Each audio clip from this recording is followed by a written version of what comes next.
में वोट चोरी पर सियासी तकरार और तेज हो गई है। नेता विपक्ष राहुल गांधी के आरोपों पर चुनाव आयोग ने जवाब दिया। दूसरी ओर कांग्रेस ने चुनाव आयोग पर सवालों से भागने का आरोप लगाया है, तो वहीं मोदी सरकार ने इसे कांग्रेस की हताशा बता दिया है। वोट चोरी पर सियासी खींचतान के बीच क्या देश का वोटर सियासी टूल बन गया है, इस रिपोर्ट के जरिए देखिए।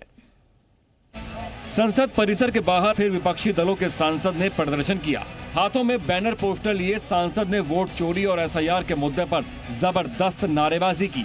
विपक्षी सांसद प्रदर्शन करते हुए वोट चोर गद्दी छोड़ के बैनर लहराते हुए नजर आए।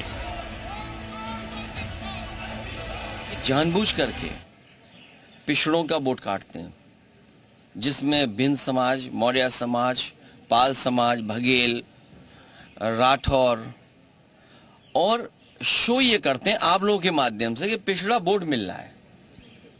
पिछड़ों का वोट काट देते हैं लिस्ट से, चुनाव जीत लेते हैं और फिर ये शो आप लोगों के माध्यम से ये कराते हैं कि नहीं, पिछड़ा वोट उन्हें मिल रहा है। सच्चाई है कि उनका वोट डिलीट हो रहा है।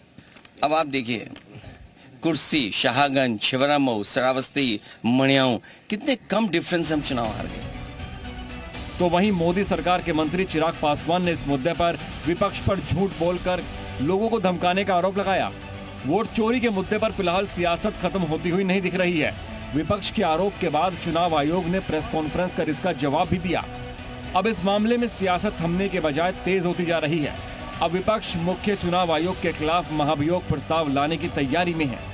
सूत्रों के मुताबिक कई विपक्षी दल इस बात पर विचार कर रहे हैं कि मुख्य चुनाव आयोग के खिलाफ महाभियोग प्रस्ताव लाना चाहिए।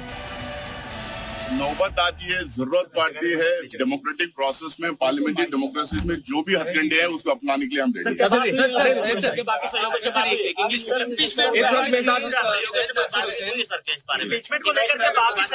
हम कह रहे हैं ना, जो डेमोक्रेसी में जो भी हथकंडे हैं, जो भी वेपन्स हैं, जो भी हम इस्तेमाल कर सकते हैं, जो भी रूल्स के तहत इस्तेमाल कर सकते हैं, वो इस्तेमाल करने रेडी होते हैं। कांग्रेस नेता राहुल गांधी के वोट चोरी वाले आरोप और बिहार में एसआईआर को लेकर सरकार और चुनाव आयोग के खिलाफ मोर्चा खोल दिया है। फिलहाल इस मुद्दे पर सियासत जारी है। ब्यूरो रिपोर्ट, जी मीडिया। तो लोकसभा में विपक्ष के नेता राहुल गांधी ने चुनाव आयोग को खुलेआम धमकी दी है। बिहार के गया में वोटर अधिकार यात्रा के दौरान राहुल गांधी ने चुनाव आयोग पर सवाल उठाते हुए सीधे धमकी दे डाली। बिहार में वोटर अधिकार यात्रा के दौरान लोकसभा में नेता विपक्ष और कांग्रेस सांसद राहुल गांधी चुनाव आयोग पर जमकर बरसे। राहुल गांधी ने चुनाव आयोग पर वोट चोरी और वोटर लिस्ट में हेराफेरी के आरोप लगाते हुए सीधे धमकी दे डाली। राहुल गांधी ने कहा कि एक दिन बिहार और केंद्र में इंडिया गठबंधन की सरकार होगी तो मुख्य चुनाव आयोग पर कड़ा एक्शन होगा। एक दिन ऐसा आएगा जब यहाँ पे बिहार में और दिल्ली में इंडिया गठबंधन की सरकार होगी, फिर हम आप तीनों को देखेंगे, कार्रवाई आपके खिलाफ करेंगे। राहुल गांधी ने चुनाव आयोग पर निशाना साधते हुए कहा कि चुनाव आयोग बीजेपी के लिए काम कर रहा है। राहुल गांधी ने कहा कि हम हर विधानसभा और लोकसभा सीट पर चुनाव आयोग की चोरी पकड़ेंगे और इसे जनता के सामने रखेंगे।